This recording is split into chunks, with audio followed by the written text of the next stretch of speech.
Muy buen día para todos. Esta es la primera parte de un tema, el de los medusozoa, que vamos a trabajar a lo largo de esta y una siguiente clase. Y comienzo esta presentación con el póster de una película del año 2010, que seguramente recordarán, Furia de Titanes, porque precisamente este es el momento en el cual Medusa pierde su cabeza. Una Medusa que en el personaje de la mitología clásica tenía serpientes a modo de cabello. Y precisamente aludiendo a ese personaje mitológico, es que todo este conjunto recibe el nombre de animales medusa. Esta presentación ya la vimos oportunamente al momento de dar los caracteres generales de las posibles formas morfológicas que aparecen entre los nidarios. ¿Recuerdan? Las formas pólipo y las formas medusa, y una enumeración general de sus características. Esta ilustración también la habíamos visto al momento de referirnos a los tipos morfológicos en general entre los nidarios. Pero ahora vuelvo a traerla para prestarle mayor atención a la mesoglea. El nombre que vamos a utilizar, el nombre que vamos a utilizar al referirnos a la forma morfológica medusa entre los medusozoa. Y vamos a recordar que hablamos de mesoglea como la capa gruesa de matriz extracelular, generalmente que incluye proteínas fibrosas como muchos tipos de colágeno, que está ubicada entre los dos epitelios, entre la epidermis y la gastrodermis. Vamos a dedicarle un momento más, sobre todo en la lectura, a cómo es el movimiento en las medusas, porque este es el primer gran conjunto que tiene esta forma morfológica. De manera tal que mientras vamos viendo una ilustración general y leyendo las propiedades, les recomiendo que vean en la página de la cátedra en recursos para Nidaria estos videos señalados aquí, el número 4, 5 y el 6, que se refieren al movimiento de uno de los tipos de medusa en particular, que ahora ya llegamos, pero que atañe al movimiento de cualquier forma medusa entre los medusozoa. También entre los medusozoa hay un predominio notable de la simetría radial, o sea, las partes del cuerpo están dispuestas en forma concéntrica alrededor de un eje como oro aboral, porque este gráfico está indicando esa inversión de la forma pólipo a una forma sésil, a una forma medusa nadadora. Esa simetría radial básicamente es tetrámera, o sea que consta de 4 partes o bien múltiplo de 4. La otra gran propiedad que atañe a todos los medusozoa a modo de introducción es esta, que hay ciclos de vida en los cuales alternan formas pólipos o polipoides y medusas, por lo cual hablamos de ciclos bifásicos y ya va a llegar el momento en que veamos estos ciclos, o hay ocasiones en que varios pólipos o medusas modificados, o sea, polipoides o medusoides, se organizan en una misma colonia, como ocurre en el género Physalia, que nos va a acompañar al fin de la siguiente clase sobre este tema. Esto también es recordatorio porque esta filogenia general nos muestra básicamente que abarcan taxonómicamente los Medusozoa, a saber, este grupo, que es el primero con el que ya vamos a comenzar, más los Escifozoa, Cubozoa e Hidrozoa. Esta clase en particular va a abarcar los primeros tres grupos, porque se hace sino sumamente extensa y reservo una segunda parte para dedicarnos a los hidrozoa. De manera tal que en este mismo tema 8 vamos a comenzar con las características de una de las clases, que es la clase Staurozoa. Literalmente, según ven aquí el prefijo que significa Tauros, que significa cruz, se trataría, o literalmente se describen como animales en cruz. Aquí es importante tener en cuenta que este grupo, ahora viene la descripción, ha sido clásicamente conocido con este nombre como parte de los llamados Escifozoa. Sin embargo, estudios relativamente recientes y de corte molecular han demostrado que en realidad conforman los Staurozoa una clase taxonómica independiente. Por eso la estamos, y sobre todo como han visto en la filogenia, de posición basal, por las características curiosas que tiene y que ya están leyendo en este momento. Precisamente aquí vamos, que tienen una apariencia tanto polipoide como medusoide y un disco adhesivo que les confiere, o del que se valen, para llevar una vida sésil. Entonces, efectivamente, lo primero que vemos en los integrantes de esta clase es que son nidarios que se asemejan eh, tanto a una forma pólipo como a una medusa, pero alejados del pólipo típico y la medusa típica. Por eso tienen esta condición de una apariencia oide, lo cual significa como si fuera semejante a. Por eso no decimos pólipo, sino decimos polipoide o medusoide. Tienen otras propiedades, las están leyendo aquí, las consigno, además de una cavidad gastrovascular septada y unos elementos, única clase taxonómica que tiene unas proyecciones adhesivas, la gran mayoría de sus representantes, que reciben el nombre de ropaloides. Y ahora inmediatamente, en unos instantes, les digo de cuál es el valor de estas proyecciones adhesivas. Y no quiero avanzar más sin que tengamos en cuenta de que se trata de formas marinas que viven tanto en aguas templadas como frías. Aquí, a esto quería llegar, una ilustración de un trabajo de la especialidad de uno de los más estudiados representantes de los staurozoos, que es el género Aliclistus, y que, mientras lo van mirando, les recuerdo que forma parte, porque tenemos material en la cátedra, de las actividades prácticas de este grupo.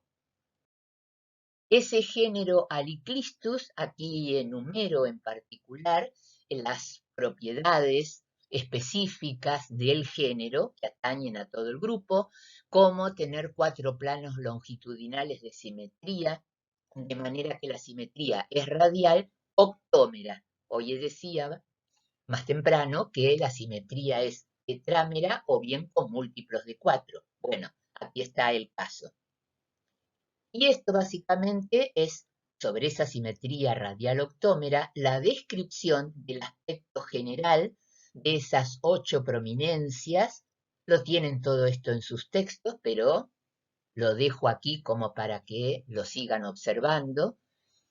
Y la presencia también de esos 8 grandes bulbos adhesivos entre los brazos que se conocen con el nombre de anclas por la traducción en inglés del término o ropaloides, como si fueran ropalios, que es un elemento que vamos a describir dentro de un momento, los ropalios, propios de los escifozoas. Y como este grupo proviene o ha sido extraído de aquellos antiguos escifozoa, son como, pero no exactamente igual. Por eso la terminación oides y el nombre completo de ropaloides.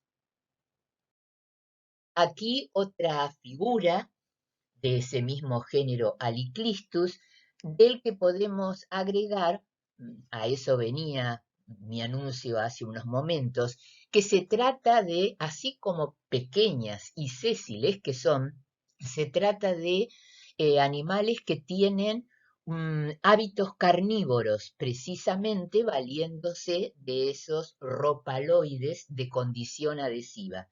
Y de lo que suelen alimentarse es de pequeños crustáceos.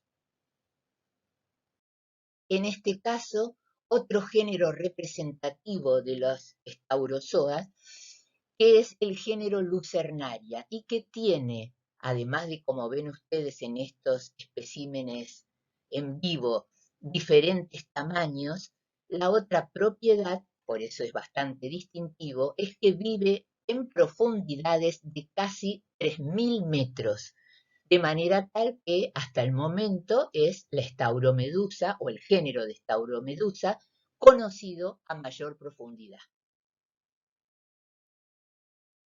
En cuanto al ciclo de vida de estas formas de staurozoos, aquí está representado el ciclo de vida del género más trabajado, más conocido, que es el género Aliclistus, donde a partir de estas formas adultas se forman, por liberación de los gametos, se forman larvas plánulas, como todos los nidarios, ya lo hemos visto también en la otra clase taxonómica, que prácticamente se fijan de inmediato, es muy brevísimo, a veces cuestión de horas, esta etapa libre, nadadora, que se fijan inmediatamente al sustrato, que a veces pueden desarrollar algunas especies de cistos de resistencia, pero que sigue inmediatamente ya fijas con la formación de lo que los especialistas llaman estauropólipos, o sea,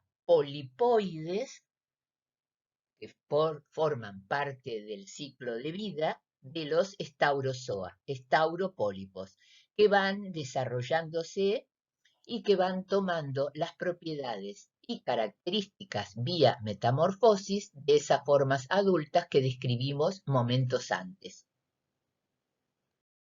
Y aquí algo así como un punto y aparte, por un momento nada más, para presentarles la portada de un libro titulado Obras de Arte de la Naturaleza, cuya primera edición data de 1862, escrito y dibujado por el naturalista alemán Ernst Haeckel, el mismo que ustedes recuerdan seguramente por la ley de la recapitulación y sobre todo recordado en el mundo entero y valorado en el mundo entero porque fue el primer naturalista que fuera de Inglaterra abrazó el darwinismo que había sido publicado, la obra crucial sosteniendo esa teoría de la evolución, unos pocos años antes, en 1859, ¿sí?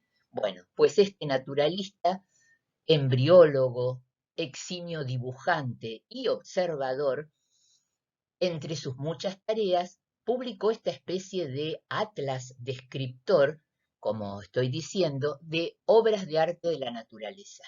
Hecha esta presentación,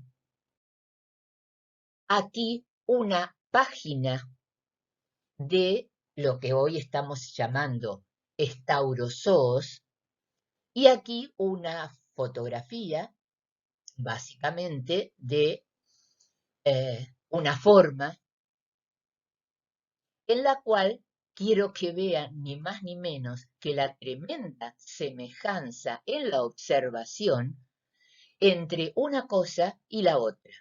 Nos va a acompañar a lo largo de esta clase como para ver otras cosas diferentes a las que tienen en sus textos, algunas ilustraciones de esa maravillosa obra de Haeckel para darnos cuenta que estamos ahora observando descripciones y comprobando descripciones que datan de varias décadas atrás. Avanzamos entonces en el tema y ahora es el turno de hablar de los escifozoa, o sea, literalmente y de acuerdo a la traducción, en este caso del griego, animales copa, animales con forma de copa. Y en ese animales con forma de copa, que le da el nombre a esta clase taxonómica, quiero reparar en primera instancia que el nombre proviene de la copa que tienen las formas medusas, el aspecto de copa de las formas medusas, que son las que predominan en esta clase, ya que hay unas pequeñas formas, pequeñas en cuanto a tamaño, casi inconspicuos, que son los polipoides y que los vamos a ver al momento de referirnos al ciclo de vida de este grupo, donde básicamente y fundamentalmente toda la descripción gira alrededor de la forma precisamente medusa. Entonces, si vamos a proceder a organizar la descripción de esta clase, hemos comenzado por este punto, hay que hablar de que constan de una simetría radial tetrámera o también llamada correctísimamente cuadrirradial. El tamaño promedio que puede tener este grupo, que puede rondar promedio de 2 a 40 centímetros, pero esta palabrita está indicando que si me dan unos momentos más y avanzamos, voy a mostrarles algunas formas representativas de esta clase taxonómica que exceden largamente estos centímetros promedio. Otra propiedad que tienen es que la mesoglea presenta células ameboides provenientes de la epidermis y hay otra característica que ustedes van a encontrar en sus textos, que se trata de medusas carentes de velo, o sea, sin velo. El detalle del velo lo vamos a ver entre los grupos de hidrozoos, que son precisamente, en la otra clase, quienes tienen esta expansión subumbralar. De manera que por ahora lo único que hacemos hasta que no tengamos más elementos de juicio es decir que carecen estas medusas de ese velo. Y aquí no vamos a describir en este momento todas estas propiedades, sino que con esto quiero que ustedes recurran a sus textos, a toda la información que tienen, a lo que van a ir trabajando en la actividad virtual, precisamente la actividad práctica virtual, para tener en cuenta y buscar ustedes sus propias ilustraciones de la organización de una medusa de Scifozoa, donde aquí están todas las características que vamos a ir enumerando, porque faltan algunas de ellas. Por ejemplo, que todas tienen ropalios. Y esto es para pedirles un instante y mostrar la ilustración de esos ropalios. El número de 8. La presencia de canales radiales en algunos representantes de la clase, ya vamos a llegar, hay ilustraciones para todo esto. Que la cavidad gastrovascular puede estar dividida en 4 bolsas gástricas y que puede o no haber tentáculos en el margen de la umbrela, pero siempre hay, en mayor o menor grado, brazos orales que son los portadores de los nidocitos.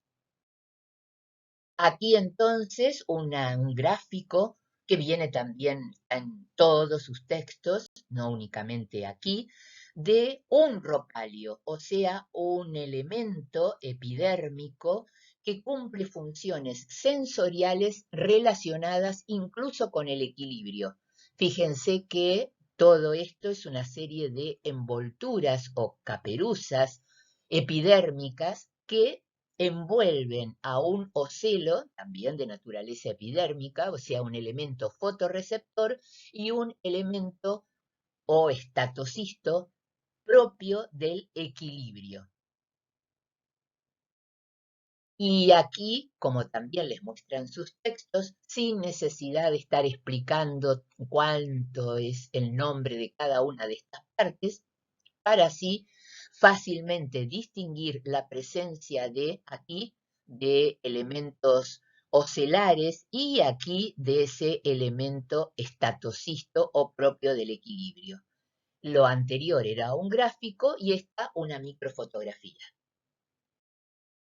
Seguimos con las características de Scipozoa y en este caso no las voy a ir leyendo porque si no les impido a ustedes ir viendo las características, afianzándolas, pero más allá de las gónadas y de la condición de las medusas que son dioicas o gonocóricas, aquí llegamos a un punto fundamental que es que tienen un ciclo de vida que incluye una celoblástula, o sea, una formación de una blástula hueca, una larva plánula, como todos los nidarios, que tanto puede ser con un interior sólido o con un blastocel hueco, a la que sigue el polipoide, que en este caso recibe, en el caso de los Scipozoa, el nombre de esifistoma. Esifistoma que por estrobilación produce medusoides nadadores que reciben el nombre de firas y que por metamorfosis resultan en las medusas adultas, las predominantes en este ciclo de vida. De manera que todo lo dicho puede ilustrarse con un mix de fotografías y de gráficos. De las medusas adultas, que son, dijimos, gonocóricas, resulta la liberación de los gametos, que dan por resultado larvas plánulas. Esta misma fue la que ilustró la larva plánula en la introducción general a los nidarios. Larva plánula que se fija y resulta en un esifistoma o forma polipoide que por estrobilación, ahora vemos los detalles, va estrobilando ese sifistoma y de ese sifistoma se liberan efiras o formas medusoides que metamorfosean a las formas adultas. Este compendio de lo dicho antes y de forma ilustrada es lo que ustedes tienen en cualquiera de sus textos, desarrollado en la forma tradicional de un gráfico. Y entonces, no voy a repetirlo, sino que ustedes tienen que verlo, pero aquí está esa liberación de los gametos a partir de las medusas adultas, plánula, fijación, este esifistoma que comienza aquí sí vale la pena aclarar algo, como lo hacen sus textos, comienza una etapa de estrobilación, es decir, una fisión transversal de su cuerpo.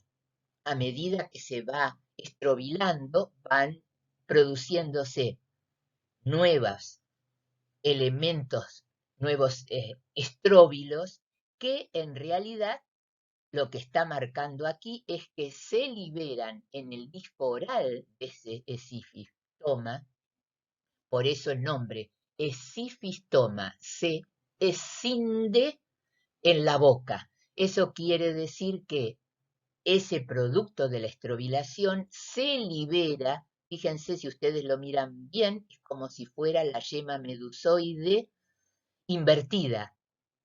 Por eso la flecha les muestra que una vez liberada adquiere esa forma de efira, ya nadadora, metamorfosis, formas adultas.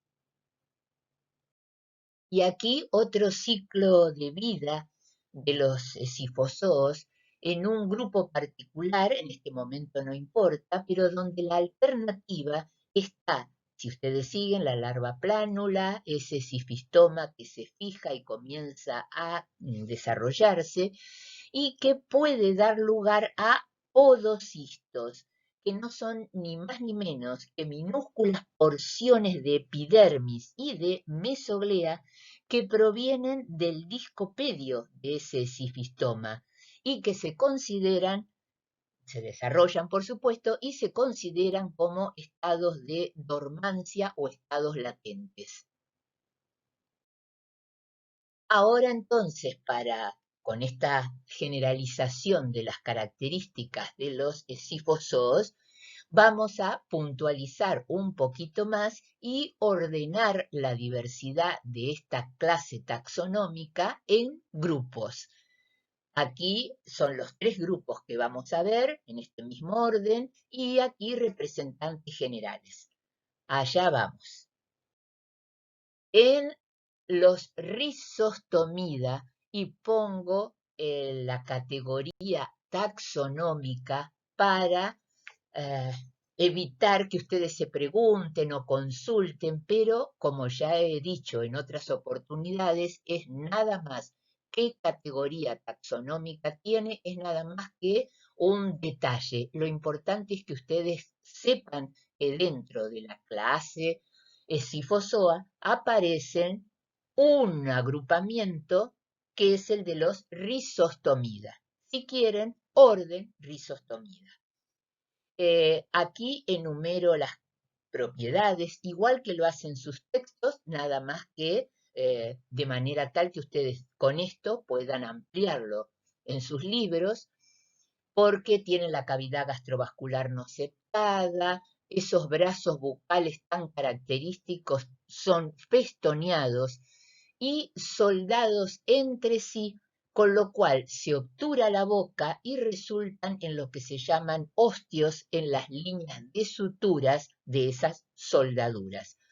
Es importante tener en cuenta este detalle porque uno de los ejemplos representativos de los Rhizostomida es este género Limnorhiza con el que ustedes van a trabajar en la actividad práctica.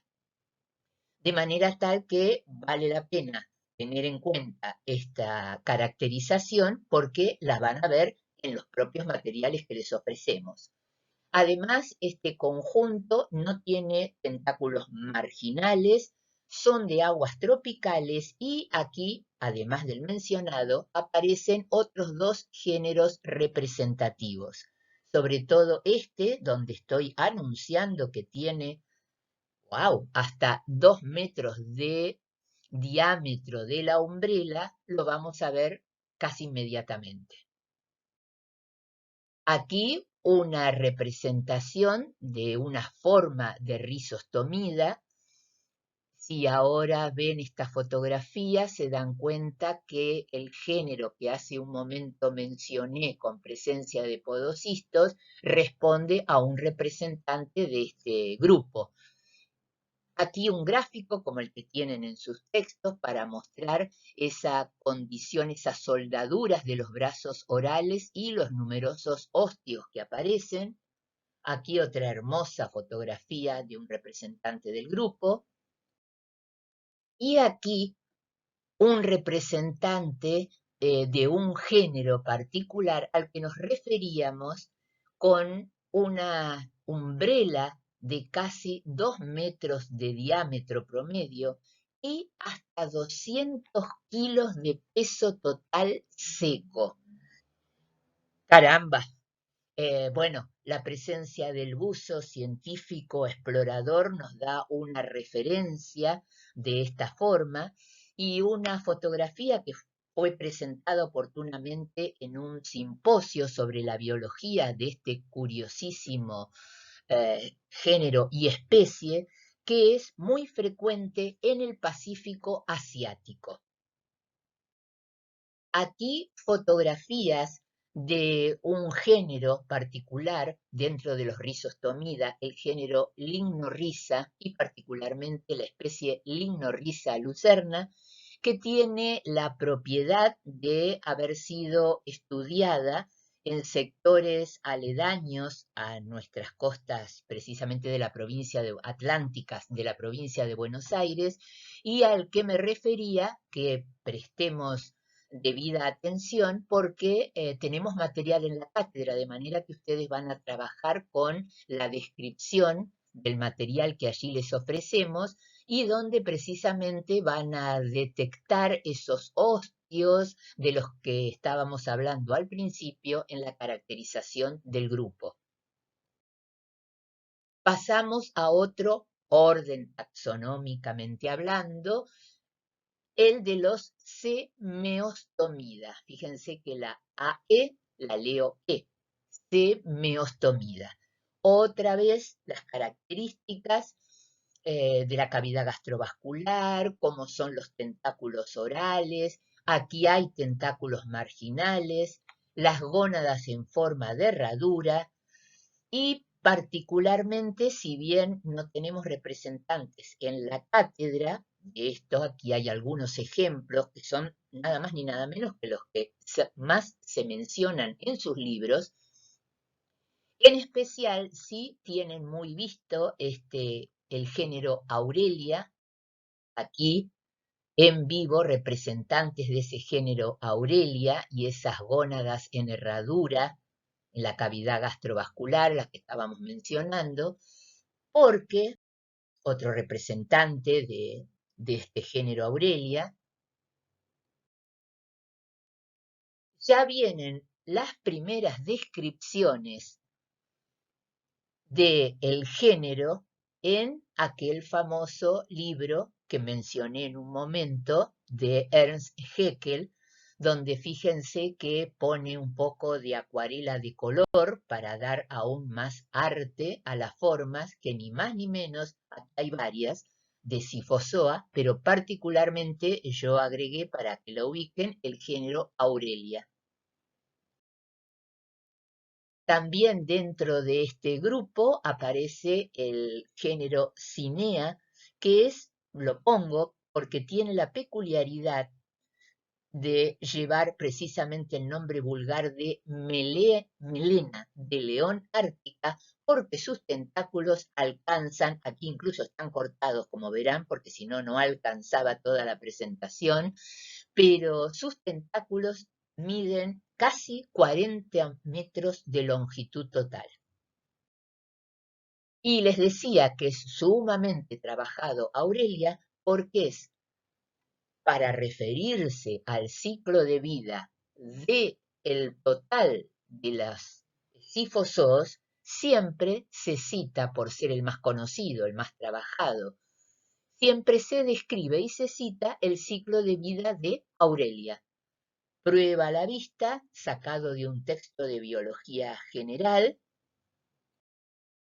y aquí de otro texto donde, para que ustedes les sirva como repaso de lo que ya mencionamos, puse el nombre específico de larva plánula, de esifistoma, la estrobilación y la forma, la efira y la fase medusoide definitiva. Puse los nombres aquí para que con esto repasen al momento de tener sobre la base de Aurelia, repasen para tener el ciclo de vida total de los cifozoos. Pero hay otro representante dentro de este grupo, sigo en los Semiostomida, que es Pelagia, una especie particular, en este caso, del género Pelagia, que tiene dos particularidades. Como está indicado aquí, y como excepción a lo que hablamos de los ciclos de vida en este grupo, se trata de un ciclo de vida holopelágico. Eso significa holo total, pelagos, aguas abiertas, mar libre, mar abierto, eso significa que carece por completo de fase polipoide bentónica.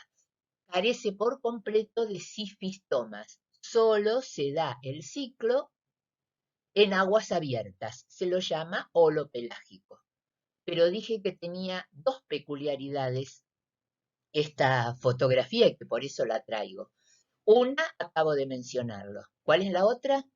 Que esta es precisamente esta fotografía sacada de la tapa del libro de Brusca y Brusca que ustedes están consultando, sobre todo el de la tapa dura en la versión inglesa. Pero una de las especies del género Pelagia realmente tiene y nos depara varias sorpresas. Aquí una fotografía de este representante de Pelagia noctiluca, donde noctiluca significa luz, luca, nocturna. Y eso, un nombre que ya habíamos utilizado, recordarán, para designar un género de dinoflagelado, un dinoflagelado desnudo, el género noctiluca. Lo recordarán, ¿no es cierto? Y seguramente más lo recordarán por tener propiedades de bioluminiscencia. Pues, de aquí que este Pelagia noctiluca también tiene propiedades de bioluminiscencia, de ahí el nombre específico. Y como no es todo, para hablar de esta especie, les comento que además, esta especie es estrella de cine. Ha estado en Hollywood y no hay forma de que Dory, Dory, siempre entrometiéndose donde no corresponde. Menos mal que Nemo le está avisando rápidamente que ni se acerque y en tal caso que lo haga por el dorso, porque por aquí es peligroso. El siguiente orden de este grupo de cifozoos es Coronatida, donde además de un gráfico aquí con sus características, tiene el nombre porque aparece en la umbrela un profundo surco que divide a la campana en una parte central a modo de corona y un área periférica. Esta fotografía muestra precisamente esa, comillas, corona o disco central de la umbrela, el enorme surco y la zona marginal. Para redondear, para concluir con todas estas formas de Sifozoa antes de pasar a la siguiente clase, vuelvo a otra lámina particular de ese trabajo de Haeckel, donde aparecen varias formas de Sifozoa. Y prestemos atención a esta y prestemos también atención a el Instituto Oceanográfico de Mónaco, que está ubicado, aquí señalado, en un área privilegiada y trabaja, como el nombre lo indica, precisamente con cuestiones que tienen que ver con el mar. A lo que quiero llegar, y siguiendo con nuestra atención esta figura de un esifozoo, es que una de las salas principales de ese instituto oceanográfico está iluminada por una lámpara, por una araña, solemos llamarla, que ni más ni menos ha sido copiada de la naturaleza vía el trabajo magnífico y artístico de Ernst Haeckel. Llegamos así a la última clase de esta clase teórica. La cuarta la dejamos para la siguiente. Y se trata entonces de los cubozoos, que no tiene correspondencia con su actividad práctica, pero por propiedades biológicas con las que voy a cerrar esta exposición, es necesario nombrarlo.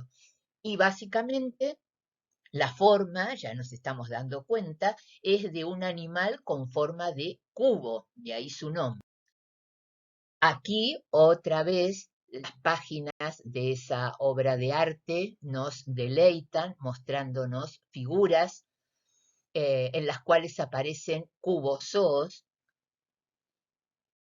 Se trata de medusas entonces cuboidales, que son las formas predominantes, y esas medusas tienen como 4 caras y sus respectivas esquinas, lo cual le da el aspecto cuboidal.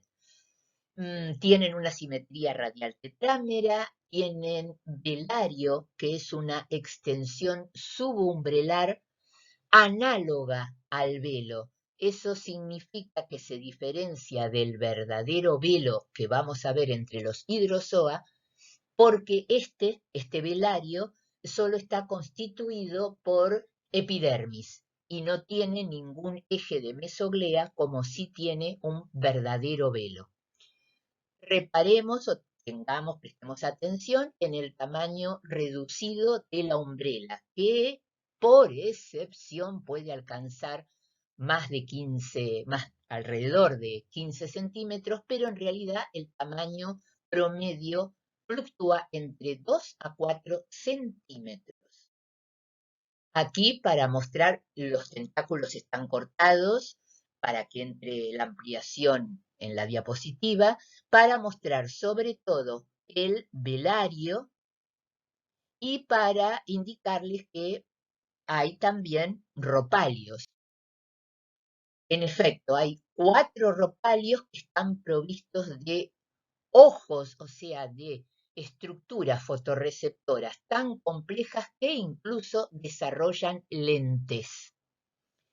Y la otra propiedad se desprende de esta descripción o que hay que reparar o atender es la presencia de pedalias, que se llama así a las bases engrosadas de los tentáculos.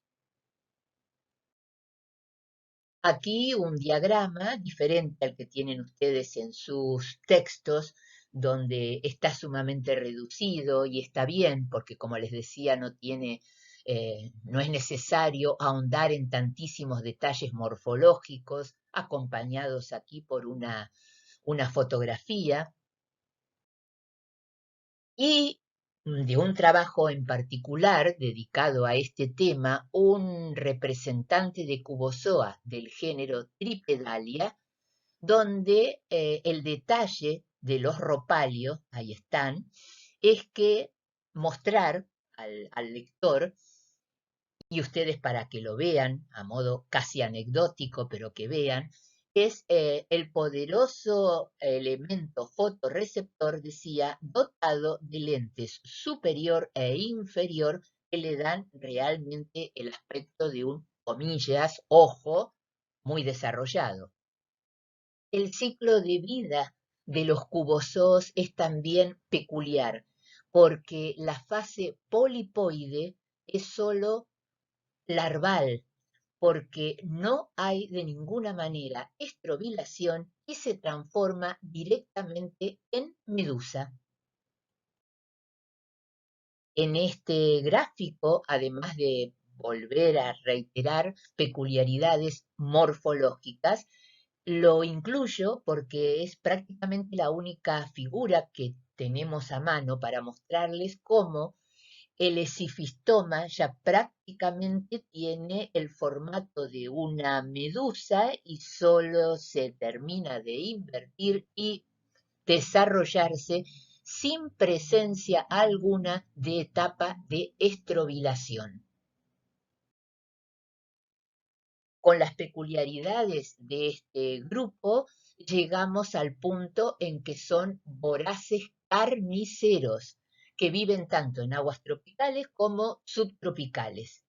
Aquí hay citados algunos ejemplos y el área de distribución general. Si bien las ilustraciones en este caso no están a escala, la idea, además de la morfología general, es recordar que se trata siempre de medusas con unos pocos, promedio no más de 3 o 4 centímetros de tamaño umbrelar.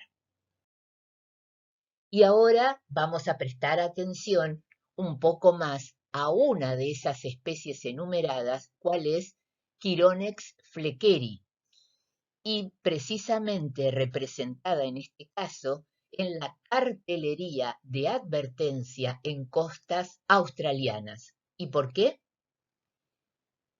Porque comúnmente esta especie es llamada avispa de mar por su tremenda toxicidad y se considera que porta el veneno más letal del mundo, o sea que se considera el animal más venenoso del mundo.